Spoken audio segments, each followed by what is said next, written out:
flash flooding caused by excessive rainfall is possible.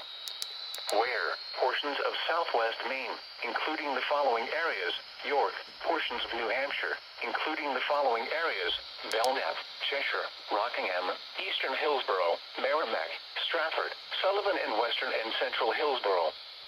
When? Until 5 p.m. this afternoon.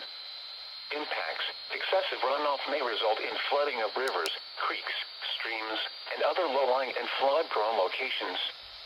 Additional details: portions of southern New Hampshire and far southwest Maine have had multiple rounds of heavy rainfall over the last few days.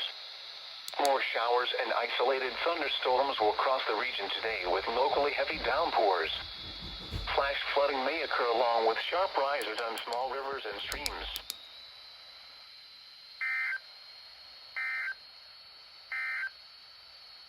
Here are the 9 a.m. Woken from a power outage, and that comes in.